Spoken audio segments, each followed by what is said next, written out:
In the spring of 2001, a 34-year-old photographer named Daniel Gray traveled to the canyons of Arizona to take a series of photographs for his new project. He was a professional in his field, working on a freelance basis and selling his photographs to nature and travel magazines. Daniel lived in San Diego, but often traveled for weeks at a time to remote locations where he could work alone without any distractions. His passion was capturing wildlife in its pristine form, with a particular focus on the canyons and deserts of the Southwest. Just before this trip, he had purchased a new GPS navigator, one of the latest models that had just become available on the market. It was a Garmin ER, a portable device with a color screen and the ability to download pre-planned routes. Daniel was thrilled with his purchase. He told his friends that it would now allow him to explore the most inaccessible places without any fear of getting lost.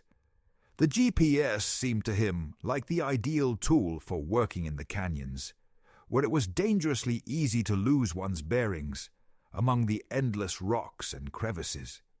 Daniel prepared for his trip with meticulous thoroughness. He studied maps of the northern Arizona canyons, selected several specific locations for his shoot, and downloaded all the coordinates into his new navigator. He packed his professional Canon EOS camera, along with several lenses, a tripod, spare batteries, and large-capacity flash drives. His backpack was heavy, but he was accustomed to such burdens on his excursions. In addition to his photography equipment, he also carried a tent, a sleeping bag, a compact stove, a 3-day supply of water, and enough food for his journey. He planned to spend 5 full days within the canyons, taking pictures primarily during sunrise and sunset when the light was at its most expressive and dramatic. Before his departure, he called his friend Michael, with whom he had studied in college. He detailed his plans and showed him the specific area he intended to explore on a map. Michael offered to accompany him, but Daniel declined, stating his preference for working alone. They agreed to call each other in 1 week's time, once Daniel had returned.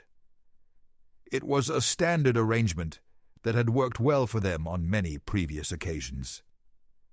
Daniel left San Diego early on an April morning.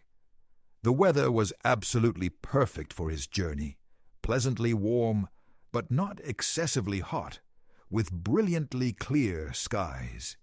He drove to a small town in northern Arizona, where he made a stop to refuel his vehicle and purchase extra water supplies. At the gas station's attached store, he struck up a conversation with the clerk and asked about the current conditions of the roads leading into the canyons. The clerk warned him that some of the unpaved dirt roads might be washed out or damaged after the previous winter's rains, and strongly advised him to be very careful. Daniel thanked him for the information and continued driving. The drive from the town to the specific area that interested him took approximately 1 hour. The road wound its way through a vast wasteland, dotted with cacti and sparse, hardy bushes. The sun was climbing steadily higher in the sky, and the temperature was beginning to rise noticeably. Daniel turned on the air conditioning inside his old Jeep Cherokee and listened to the radio until the signal eventually faded into static. On the horizon ahead, reddish rock formations and deep, shadowy crevices began to appear. The canyons were beginning. He parked his car on the side of the dirt road, next to an information board that displayed a map of the area's main trails. He slung his heavy backpack over his shoulders, checked his GPS device, and made sure it had successfully acquired a strong satellite signal. The screen clearly displayed his current position and all the points he had pre-marked on his intended route. everything was working perfectly. He locked the car and set off with determination towards the mouth of the canyons. The first 2 days of his expedition went exceptionally well. Daniel photographed everything within his sight. He captured the layered, multicolored walls of the canyons, the beautiful play of light and shadow across the rock faces, and the rare, tenacious plants pushing their way through cracks in the stone.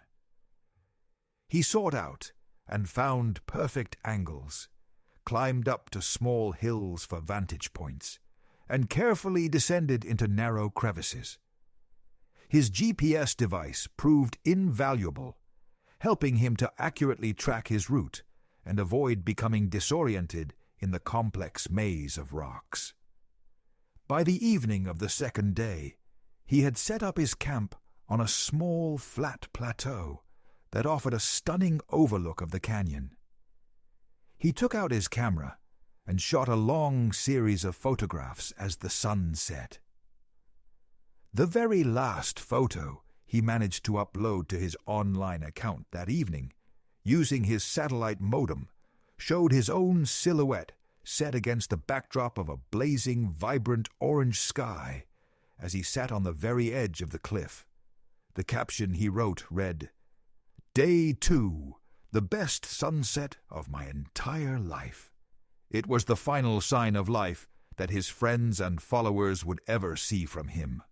On the third day, Daniel made the decision to venture into a more remote and less traveled part of the canyons, where, according to his maps, there were supposedly particularly picturesque and unique rock formations. He carefully checked the route on his GPS, which displayed a path leading through a series of narrow trails that ran along the edge of a high cliff. The distance to his target point was about 10 kilometers in one direction. His plan was to walk to the location, take his photographs, and then return to his camp well before darkness fell. He walked for the entire day, stopping frequently to take pictures. The sun moved steadily across the sky, and the shadows around him grew progressively longer. As evening began to approach, he came to the realization that he would not be able to make it back to his camp before full dark. However, this did not initially strike him as a major problem. He had a reliable headlamp and, most importantly, his GPS. The navigator screen showed the way back to camp with a clear, unambiguous line. He decided to simply continue walking in the dark, placing his full trust in the device's guidance. The moment the sun disappeared completely below the horizon, a quick and profound desert night descended upon the landscape. Daniel turned on his headlamp and consulted his GPS once more. The navigator's screen glowed brightly in the darkness, indicating that he needed to continue straight along the trail. He walked slowly and cautiously, using his headlamp to illuminate the uneven ground directly ahead of him. The terrain was treacherous and uneven, littered with loose rocks and hidden cracks in the earth. He tried to tread with extreme care, visually checking every single step before committing his weight. After approximately 1 hour of walking in the oppressive darkness, his GPS device indicated that he needed to make a sharp turn to the right, a direction where the trail seemed to lead directly towards the edge of the cliff. Daniel stopped immediately and shone his flashlight ahead into the gloom. There was only darkness in front of him, and he could sense that the cliff edge was somewhere perilously close. He looked down again at the navigator's screen. The arrow pointed forward with a confident, unwavering insistence. The displayed route led straight ahead, directly towards the precipice. Daniel thought to himself that perhaps there was a safe path along the very edge of the cliff that he simply could not see in the limited visibility of the night. He took a few more tentative steps forward, meticulously checking the ground with the beam of his flashlight. Suddenly, and without any warning, the ground directly beneath his feet gave way completely. It was not merely a crack or a small hole. It was a hidden entrance to a cave, perfectly camouflaged by a thin, fragile layer of soil and scattered stones. Daniel had no time whatsoever to react. He fell down, plummeting several meters through utter and complete darkness, and landed with a sickening impact on the rocky, unyielding bottom of the cave. The pain was instantaneous and utterly unbearable. He realized immediately that both of his legs were broken from the force of the fall, and he found he could not move them at all. His flashlight had been knocked from his head during the fall, and now lay off to the side, its beam casting long, strange, dancing shadows on the cave walls. His backpack had slipped from his shoulders during the plunge. Daniel lay on his back, desperately trying to catch his breath, and in that moment he fully understood the catastrophic scale of his situation. He was trapped in a cave, deep underground, with 2 broken legs, completely alone, and most terrifyingly, no one in the world knew his precise location. After a few minutes, once the initial overwhelming wave of shock had begun to subside slightly, he tried to methodically assess his predicament. He painfully reached out for the flashlight, which was lying just a couple of meters away from him. Every movement sent fresh jolts of agony through his body. He finally managed to grab the flashlight and used it to shine a light all around him, surveying his prison. The cave was relatively small, perhaps about 5 meters in diameter, with rough, uneven walls and a low, rocky ceiling. The entrance through which he had fallen was directly above him, a gaping hole approximately 4 meters from the cave floor. It was immediately and painfully obvious that it would be impossible to get out on his own, even if he had been in perfect health with uninjured legs, let alone in his current crippled state. He slowly and painfully pulled his backpack closer to him, took out a bottle of water, and managed to take a few small, precious sips. He inventoried his supplies. There were 2 full 1-liter bottles of water left inside the backpack, plus another that was already half empty. His food supplies were not plentiful, consisting only of a few energy bars and a single bag of nuts. He checked his mobile phone, but as expected, there was no signal whatsoever this far underground. His GPS device, when he checked it, merely displayed an error message. He was completely and utterly cut off from the outside world. Daniel then took out his camera and checked to see if it had survived the fall intact. The camera body was scratched and dented, but it appeared to be in working order. Almost instinctively, he began to photograph the space around him. The camera's flash illuminated the damp, dark cave walls for a split second with each shot. He took picture after picture, systematically documenting his location and his plight. It was the only meaningful action he could think to take. It was a way to leave a trace, to create proof of what had happened to him here. He had no idea if anyone would ever find these photographs, but he felt a compelling need to continue shooting.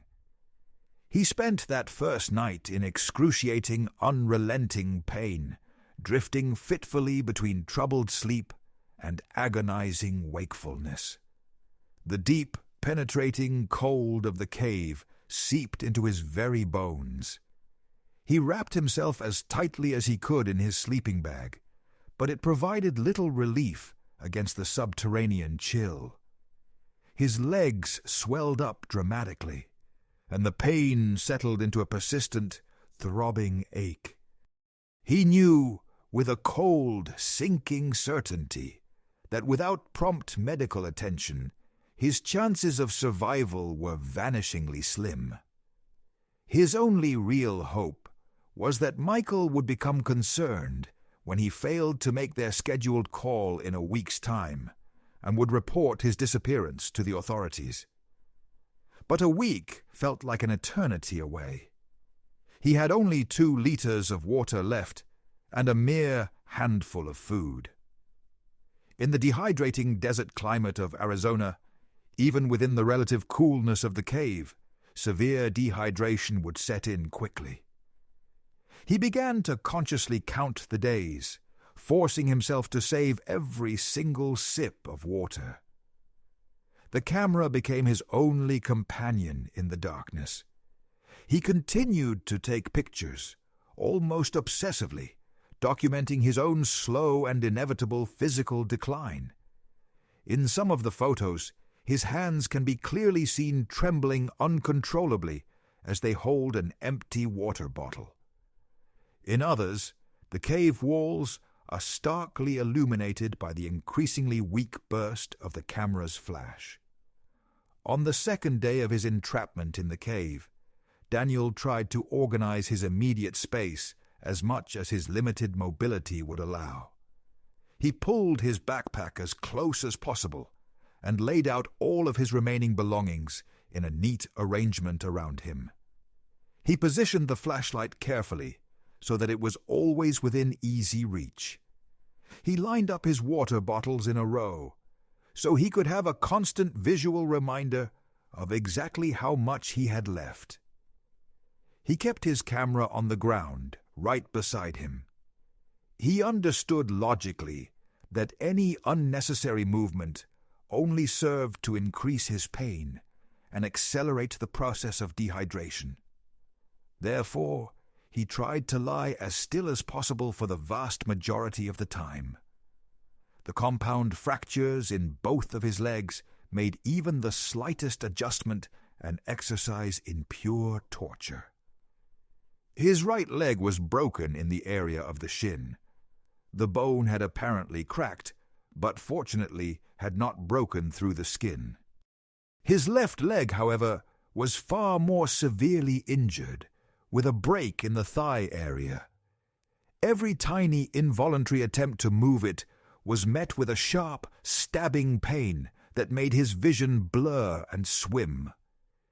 He attempted to apply improvised splints, using some of the sturdier branches he found scattered on the cave floor, likely carried there by wind or water over the centuries. He used his spare T-shirt, tearing it into long, narrow strips to secure the branches in place. This makeshift measure helped to stabilize the fractures only very slightly, but the underlying grinding pain did not go away. During the daylight hours, a faint, grayish light would manage to penetrate down into the cave through the small opening high above. This allowed him to at least make out the rough outlines of the walls and see his own position clearly. But when darkness fell each evening, the cave was plunged into a total, absolute blackness, and he was forced to conserve his flashlight's battery life with extreme parsimony, turning it on only for the most absolutely necessary moments. The batteries, he knew, were not endless. He tried shouting for help, mustering all his strength, but his voice seemed to be absorbed and lost in the immense thickness of the surrounding rock. The sounds simply did not carry to the outside world.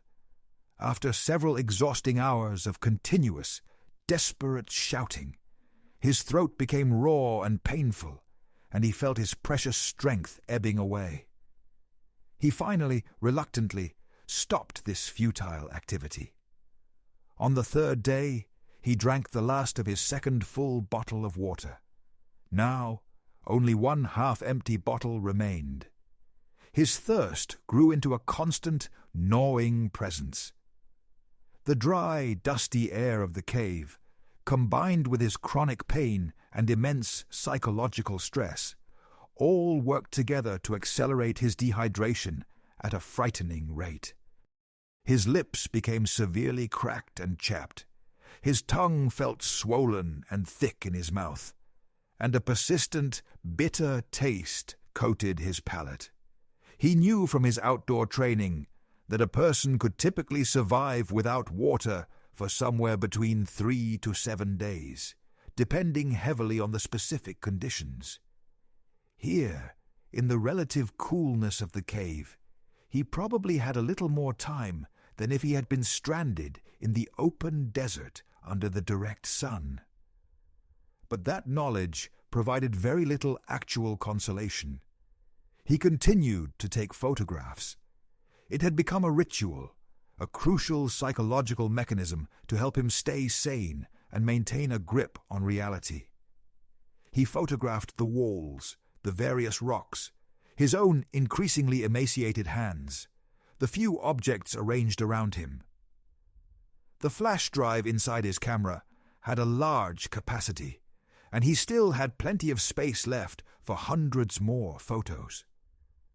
Each press of the shutter button felt like a solemn act of documentation, a final, desperate attempt to leave a tangible trace of his existence.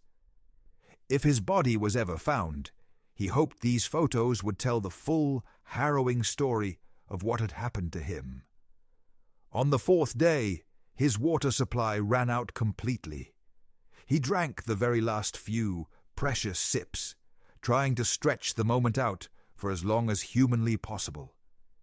Then he simply stared at the empty plastic bottle for a long, long time, turning it over and over in his trembling hands. The thirst now became an excruciating, all-consuming torment. In a moment of desperation, he tried to lick the faint condensation off the cold cave walls, but there was vanishingly little of it, just a few minuscule drops of moisture that did nothing to quench his overwhelming thirst. His thoughts began to get confused and disjointed, with brief periods of lucid clarity now alternating with longer lapses into a hazy, semi-conscious state. The 5th day passed in a foggy, disjointed blur. He already had a very poor and unreliable memory of what he was doing, or how much time had passed. He lay almost completely motionless, conserving the very last dregs of his energy. He took pictures less and less often now. The bright, momentary burst of the camera's flash had become the only significant event in the endless, oppressive darkness. He found himself photographing the same few things over and over again. The same section of wall, the rocky ceiling, the sight of his own legs bound in their crude, makeshift splints. In some of these later photos, experts would later be able to discern how badly his hand was shaking, and how the camera was often hopelessly out of focus. Sometime on what he believed was the 6th or perhaps the 7th day, he could no longer say for sure. His consciousness began to slip away from him entirely. Dehydration had reached a critical, irreversible level. His body was systematically beginning to shut down one vital function after another. He no longer even felt the sharp pain in his legs, only an all-consuming, profound weakness that permeated his entire being. The very last conscious action he managed to perform was to press the camera's shutter button a few final, feeble times. The flash fired, impotently illuminating the darkness of the cave for a fleeting instant. Then his hand fell limp to the ground, and the camera slipped from his nerveless fingers, coming to rest on the cold rocks beside him.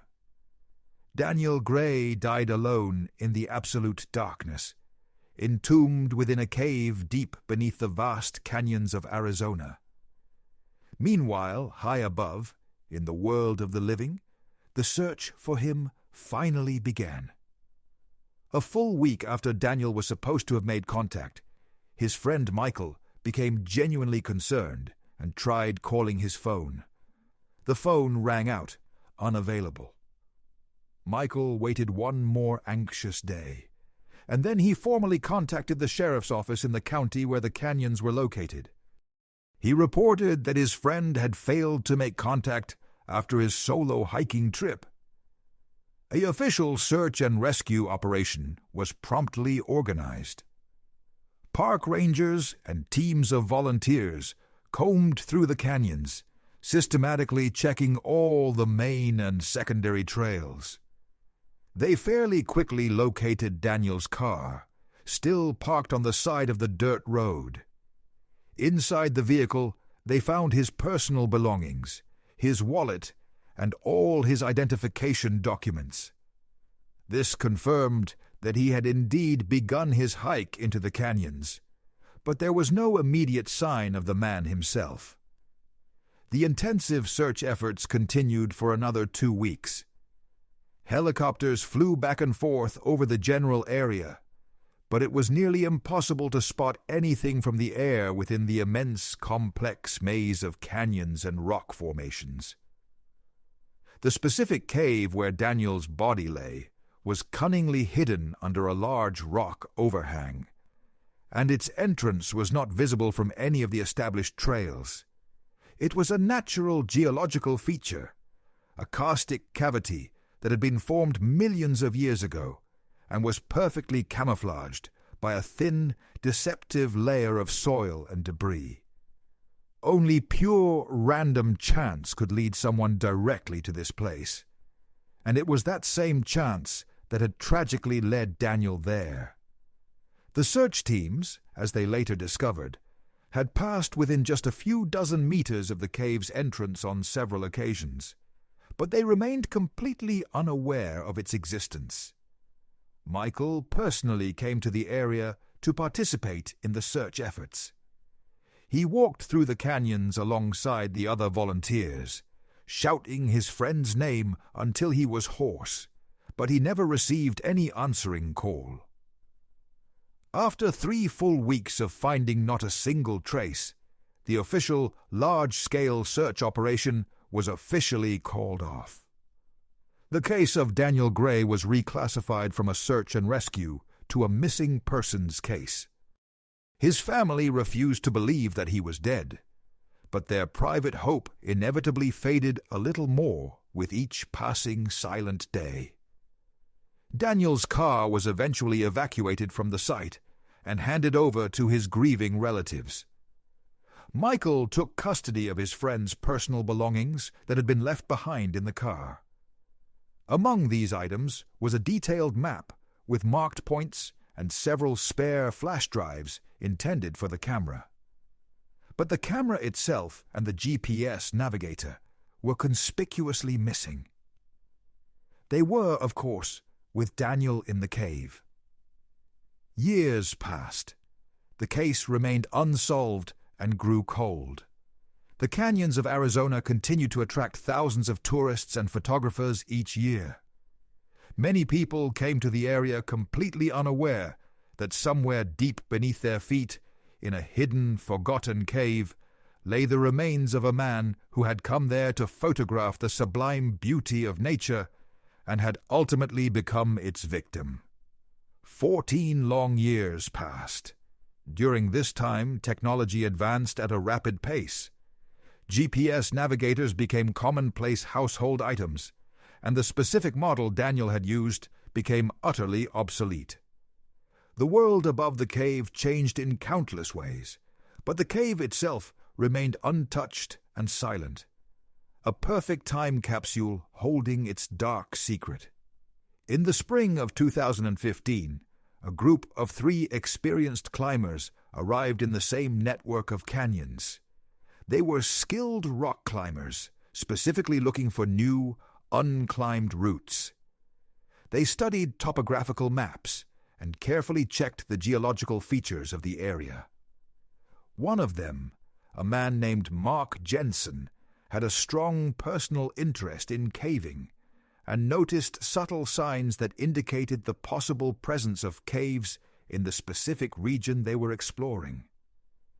They surveyed several promising areas using their professional-grade equipment, including ropes, full safety systems, and powerful helmets equipped with integrated flashlights. On the third day of their expedition, they came across a section where the ground beneath their feet felt strangely unstable and hollow. Mark carefully checked the soil by probing it with his ice axe. The axe easily sank deep into the ground, confirming the presence of a void beneath the thin, fragile layer of earth. They quickly cleared away the loose debris and soil, revealing an opening roughly 1 meter in diameter. Mark shone his powerful flashlight down into the darkness and could just make out the floor of a cave several meters below him. They decided to investigate further and climb down.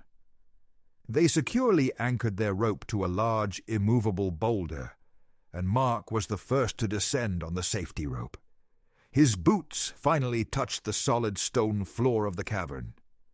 He looked around slowly, illuminating the entire space with the powerful beam of his headlamp, and then he froze in place. Just a few meters away from him, a human skeleton lay stretched out on the floor. Next to it lay a decayed and collapsed backpack, a scattering of various personal belongings, and a camera. It was immediately clear that this was a person who had spent the final days of his life trapped in this very spot. Mark called out to his companions, his voice echoing in the stillness. They climbed down into the cave after him. The three of them examined the scene together, making a conscious effort not to touch or disturb anything. One of them, climbing back to the surface where he found a cell phone signal, immediately called the local police to report their grim discovery. They were instructed to wait right there at the site, not to leave, and most importantly, not to touch anything else.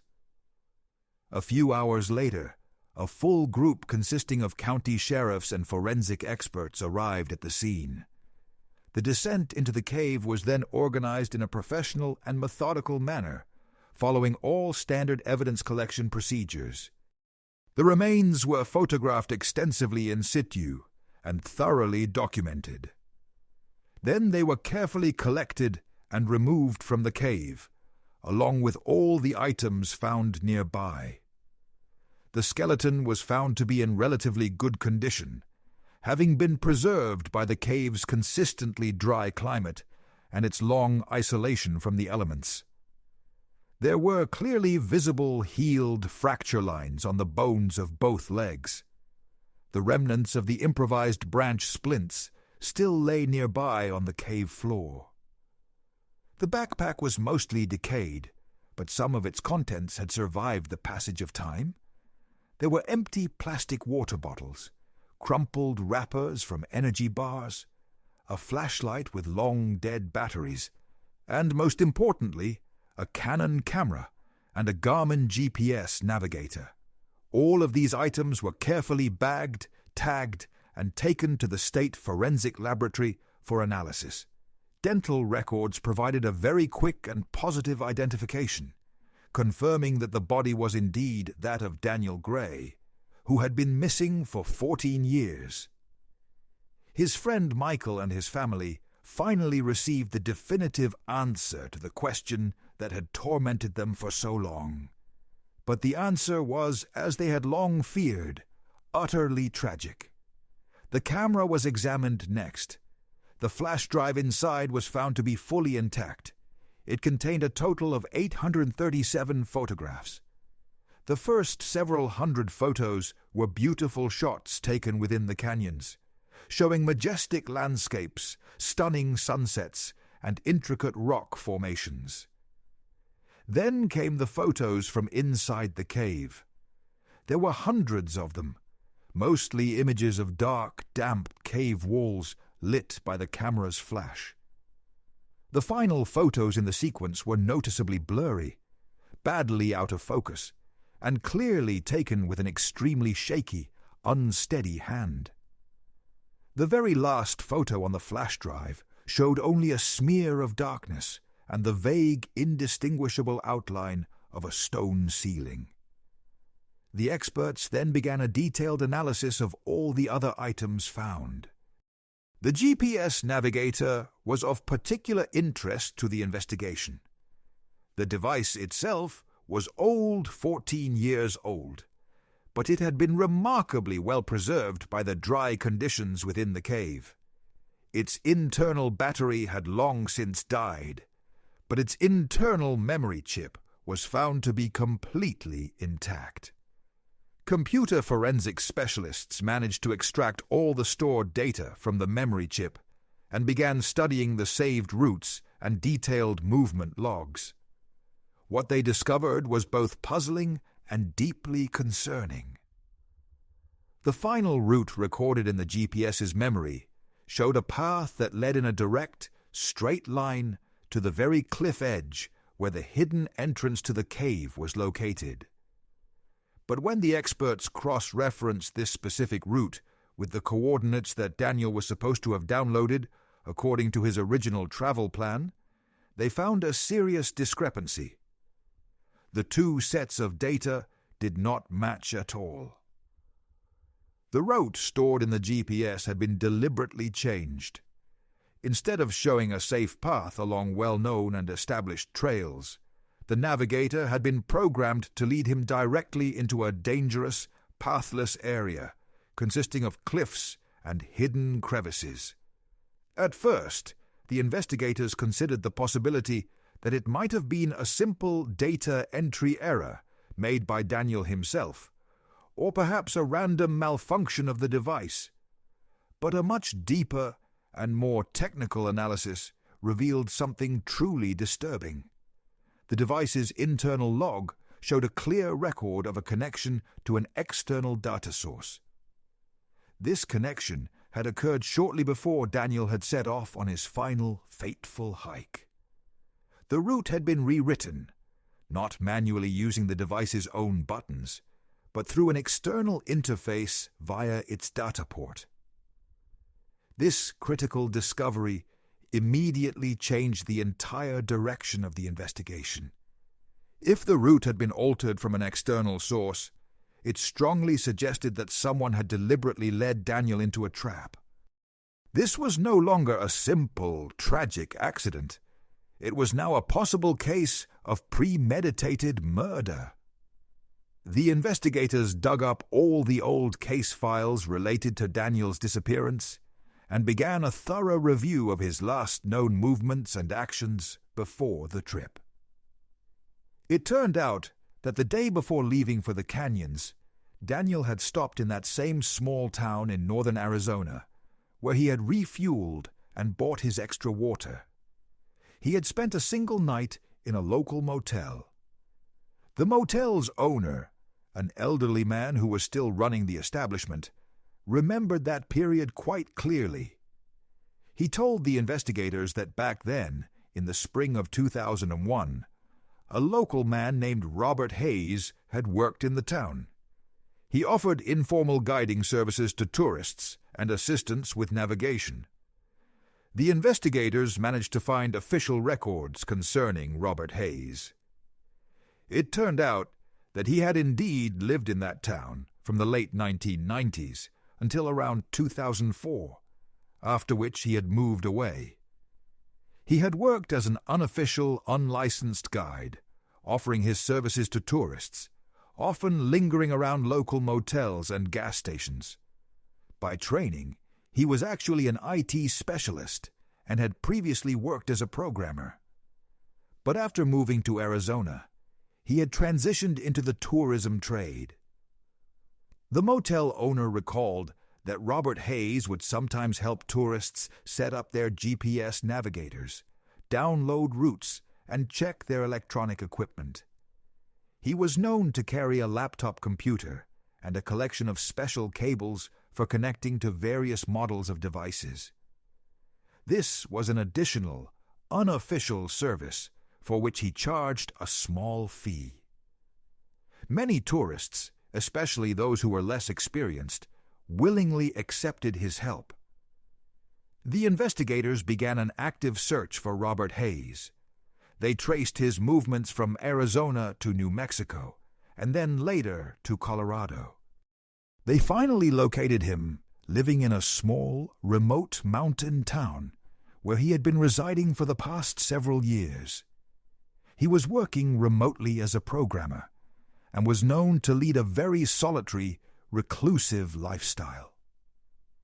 He was now 48 years old and lived alone in a modest rented house on the outskirts of the town. 2 investigators went to see him early one morning. Robert Hayes opened the door and listened calmly to their initial questions about his past work as a guide in Arizona 14 years prior. He seemed completely unperturbed and stated that he had indeed worked there, helping tourists, but he claimed he did not remember many of them individually, as too much time had passed. When they showed him a photograph of Daniel Gray and asked if he remembered this specific man, Robert simply shrugged and replied that he was not sure. He said he might have seen him, but he did not remember his face clearly. The investigators then formally asked for his permission to search the house. Robert Hayes did not object, stating flatly that he had nothing to hide. They proceeded to go inside. The house was sparsely furnished, clean, but very modest. In one of the rooms, there was a desk set up with multiple computers and monitors. Robert explained that this was his workplace, as he was a programmer and worked exclusively from home. The forensic experts who accompanied the investigators seized all the computer equipment for a full examination. Robert Hayes did not interfere in any way and even signed the necessary consent forms. The investigators took all the equipment and left. Robert remained in his home, outwardly appearing calm, but his behavior seemed strangely indifferent to the investigators, especially for a man whose computers were just seized as part of a potential murder investigation. The examination of the computer equipment took several weeks to complete. Computer forensics experts worked to recover deleted files, studied the extensive browser history, and checked every installed program. And then they found something that turned the entire case completely upside down. A special custom-written program, authored by Robert Hayes himself, was discovered on one of the hard drives. It was a utility software specifically designed for reprogramming certain models of GPS navigators, including the exact Garmin ER model that had been used by Daniel Gray. The program allowed a user to connect to the device via a cable, read the saved routes, and most importantly, silently change the coordinate data, entering false information. The program's interface was deceptively simple, with just a few buttons. Connect device, select route, enter new coordinates, and save changes. But that was not all. In a cleverly hidden folder on the same computer, they found a file that was simply named List. When they opened this file, the investigators saw a detailed table containing 12 names, corresponding dates, and sets of geographical coordinates. The table contained the names of tourists, the dates of their planned trips, and the specific GPS coordinates of the places where their altered routes had been programmed to lead them. The first entry was dated 1999, and the last one was from 2005. Daniel Gray's name was the 4th entry on the list. Next to his name was a date in April 2001, and the precise coordinates of the location where the climbers had found his remains 14 years later. Next to his name was also a check mark and a short, chilling note. Photographer. GPS changed on March 23rd. Route to the cave. The investigators immediately began the painstaking process of checking all the other names on the list. It turned out that 5 of the 12 individuals were officially listed as missing persons in the same region of Arizona between the years 1999 and 2005. They were all solo tourists, hikers, and photographers who had vanished without a trace while on hiking trips in the canyons. All of them had disappeared during the precise period when Robert Hayes was living in that town and working as an unofficial guide. 4 other names on the list did not match any known missing person reports in that state. They could have been tourists from out of state or foreign nationals whose disappearances were not reported to the local Arizona authorities. The remaining 3 names on the list could not be identified at all. They may have been fictitious names or people who were traveling under assumed identities. Armed with this overwhelming evidence, the investigators returned to the home of Robert Hayes. This time, they arrived with a formal warrant for his arrest. He was detained without incident and taken to the local police station for formal questioning. They showed him the printouts from his own computer, the GPS hacking program, and the damning list of names. Robert Hayes sat in silence for a long moment, staring at the papers laid out in front of him. The lead investigator finally asked him directly, "Did you kill these people?" Robert Hayes shook his head slowly. "I didn't kill anyone," he stated in a flat, emotionless tone. "I just changed their routes." The investigator frowned deeply. "You led them directly into deadly traps.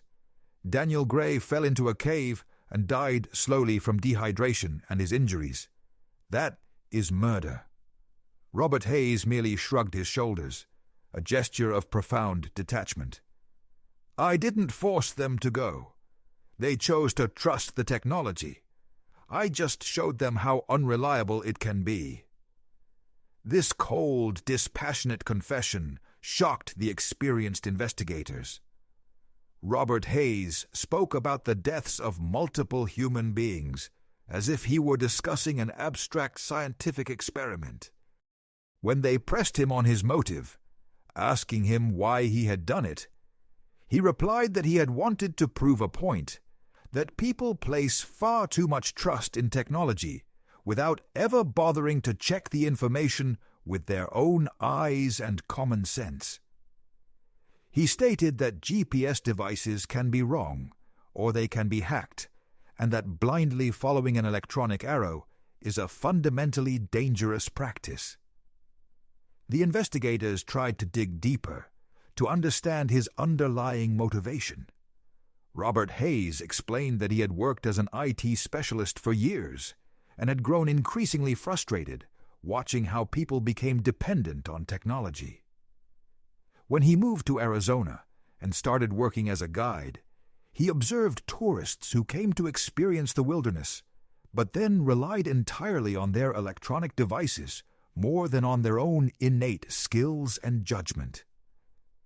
This attitude, he claimed, deeply annoyed him.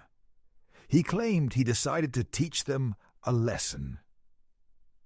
The first time it happened, he said, it was almost an accidental experiment. A tourist had asked him for help loading a route into a GPS device. Robert saw an opportunity to test his theory. He changed a few of the coordinates, directing the person towards a known dangerous area.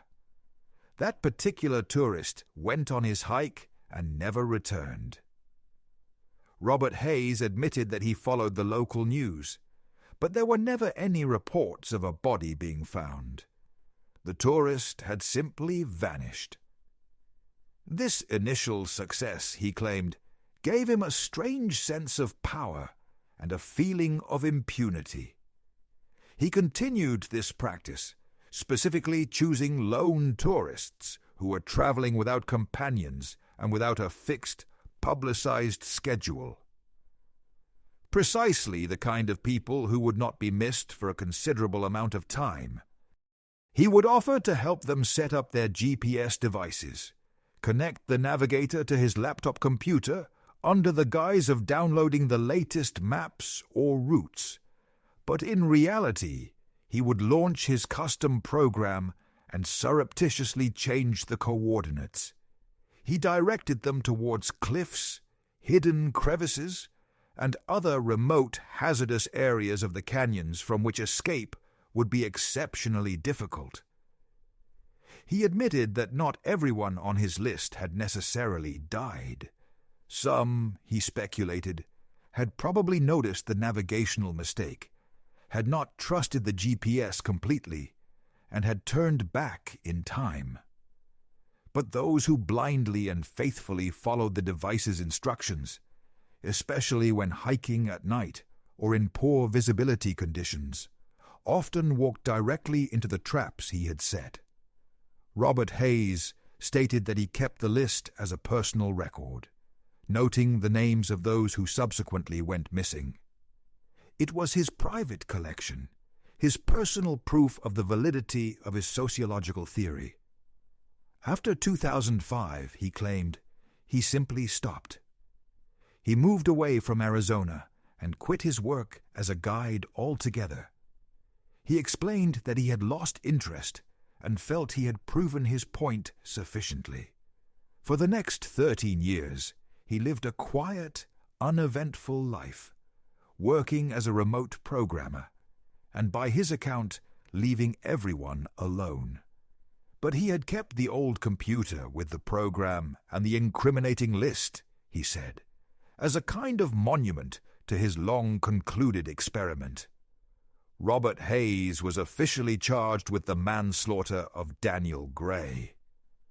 The prosecution began preparing its case, gathering all the available evidence: the custom program on his computer, the detailed list of names, the GPS device connection logs, and the testimony of the motel owner who remembered how Robert Hayes had frequently helped tourists with their navigators.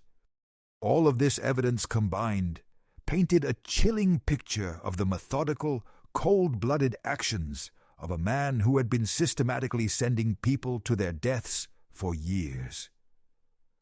Concurrently, the search for the other potential victims named on the list began in earnest. Investigators focused their efforts on the 5 individuals who were already listed as missing persons. The old, cold cases were officially reopened, and the last known movements and intended routes of these individuals were studied in minute detail. The specific coordinates from Robert Hayes's list pointed to precise, identifiable points within the canyons where he had deliberately directed these people via their hacked GPS devices. New search teams, now equipped with professional mountaineering gear and accompanied by caving specialists, were dispatched to these specified locations. These were all exceptionally hard-to-reach areas of the canyons: hidden crevices, sheer cliffs, and other concealed caves. Within just 3 months, the remains of 3 more individuals were successfully located and recovered. One skeleton was found at the bottom of a deep, narrow crevice between massive rocks, a place that would have been impossible to climb out of without specialized ropes and equipment. Another set of remains was found inside a small cave, very similar to the one where Daniel Gray had died. The third was discovered at the foot of a high cliff, where the person had apparently fallen to their death, likely at night while following their GPS. All 3 sets of remains were positively identified through dental records and DNA analysis. They were all tourists who had gone missing between the years 2001 and 2004. Their families, who had lived for years in a state of agonizing uncertainty, finally received the painful answers they had sought for so long. But those answers were, in their own way, more terrifying than not knowing, for they revealed that their loved ones had not died in a simple accident, but had been the cold, calculated victims of a twisted experiment. The other 2 missing persons on the list could not be found, despite extensive efforts. The coordinates led to areas where significant landslides had occurred over the intervening years, and the local terrain had changed dramatically. It was possible that their remains were now buried deep under tons of rock and debris, or had been washed away by seasonal flash floods. The search for them continued for several more months, but ultimately yielded no results.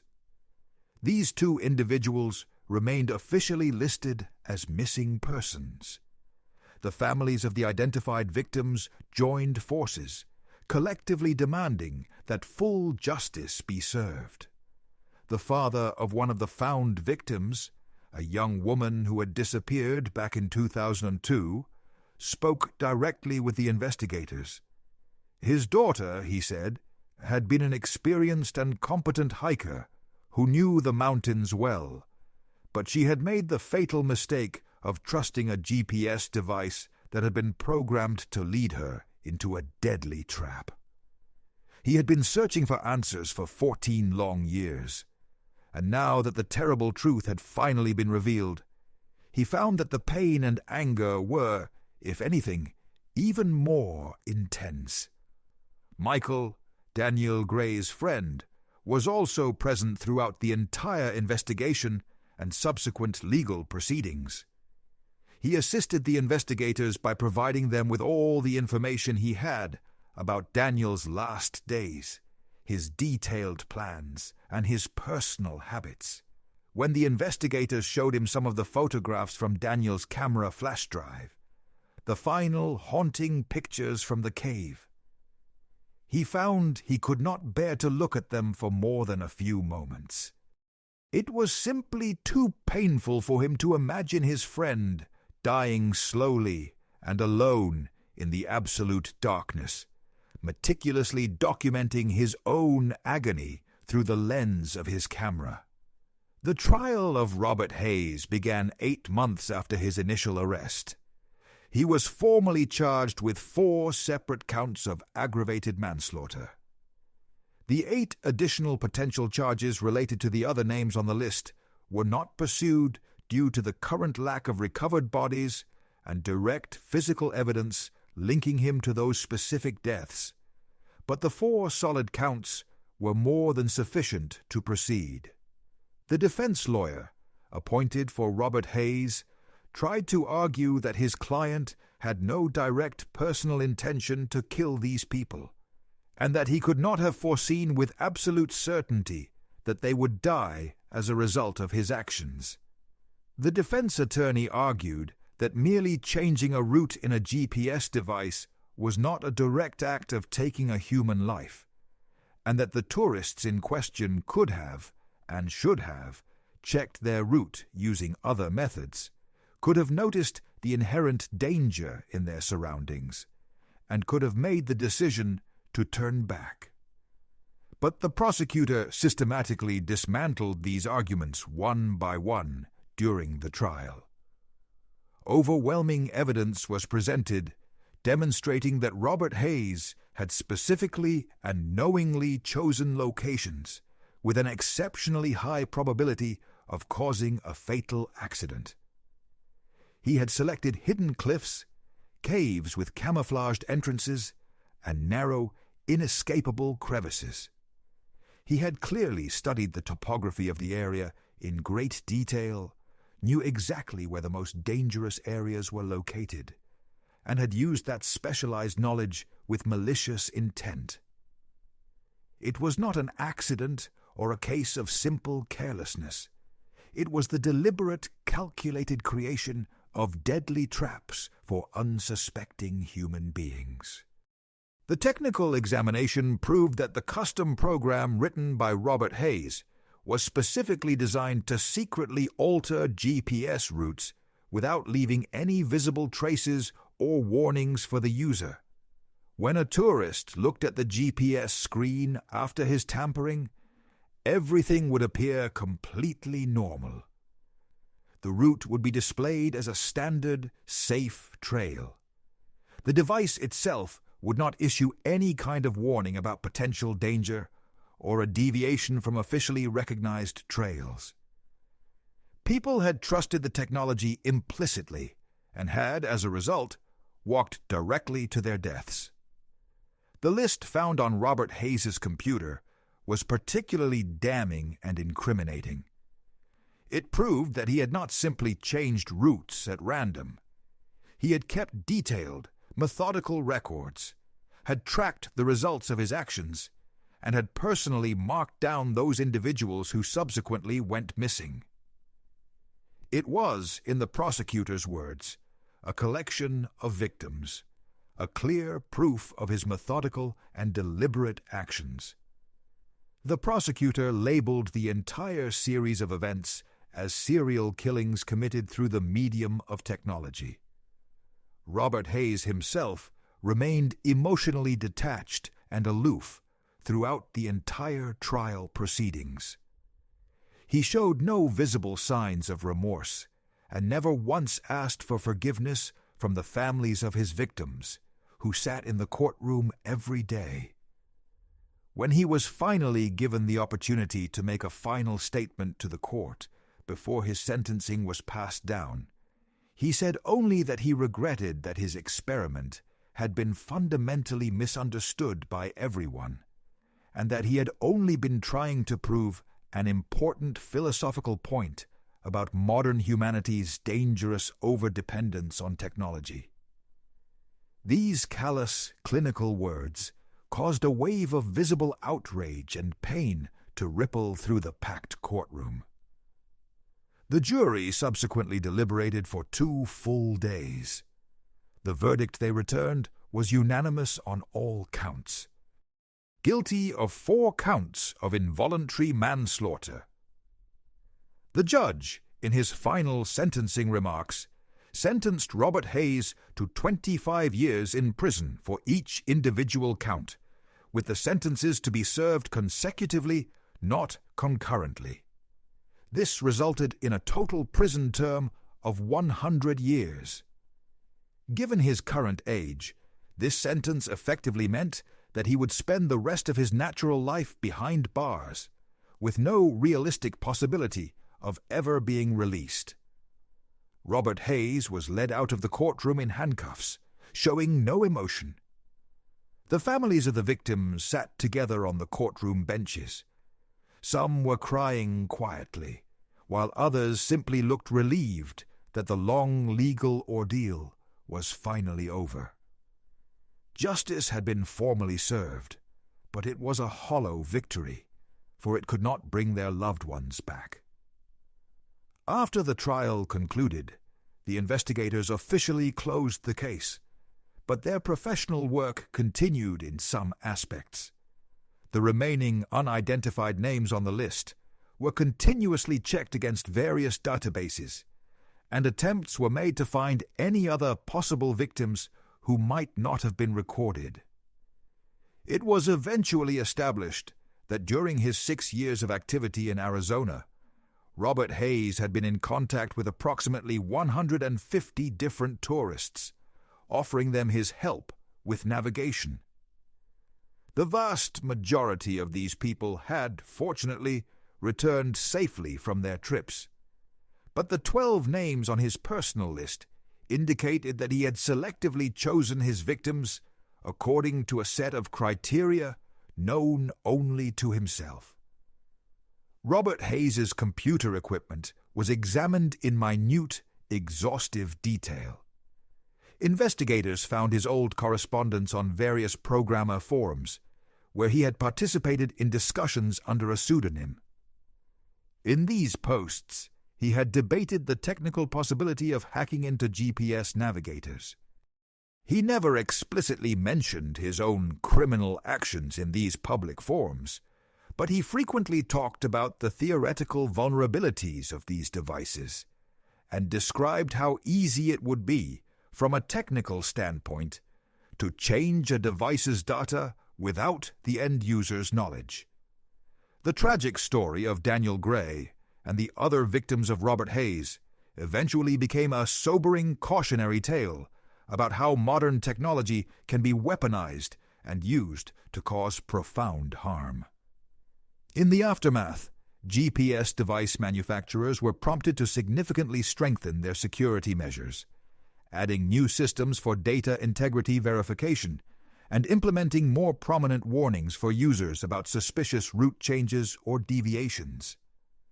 Park rangers in national parks and other wilderness areas began to provide more thorough and emphatic safety instructions to visiting tourists, repeatedly explaining that a GPS device is only a tool that should always be used in conjunction with traditional paper maps, and most importantly, a healthy dose of common sense and situational awareness. Daniel Gray's recovered remains were cremated according to his family's wishes, and his ashes were scattered over the Pacific Ocean near San Diego, the place he had called home. Michael organized a small private memorial ceremony that was attended by Daniel's closest friends and fellow photographers. They remembered him as a genuinely talented and passionate man who had loved nature with all his heart, and who had ultimately died because he had trusted a piece of technology that was supposed to protect him. Daniel's camera, the Canon EOS containing the flash drive with all 837 photographs from his final trip, was returned to his family after the trial. Michael, with the family's permission, looked through the photographs that had been taken before the fall into the cave. They were, he noted, truly beautiful shots of the canyons at sunset, of majestic cliffs, and of the breathtaking play of light across the ancient stone. Daniel's last photos of the outside world, Michael reflected, showed everyone exactly what he had lived for, the raw, untamed beauty of the wilderness. Michael made the personal decision to permanently delete all the photographs from the cave, not wanting anyone else to ever have to witness his friend's private agony and slow demise. The specific cave where Daniel Gray had died was officially and permanently marked on all park management maps as a designated dangerous area. Its entrance was later filled in with rocks and rubble by a park crew, and a prominent permanent warning sign was erected nearby. The other locations where the remains of Robert Hayes's victims had been found were also clearly marked on maps and, where possible, closed off to all public access. Robert Hayes is currently serving his lengthy sentence in a maximum security prison located in Colorado. He did not file any appeals and never attempted to challenge the court's verdict or his sentence. He largely keeps to himself within the prison system, works a menial job in the prison's library, and actively avoids interacting with the general population of inmates. Prison guards report that he hardly ever speaks, spends most of his time reading dense technical manuals and books, and is frequently observed writing something diligently in a series of private notebooks. The exact content of what he writes remains unknown, but prison psychologists who have evaluated him suggest that he likely continues to reflect obsessively on the themes of technology, control, and its complex impact on human behavior and society.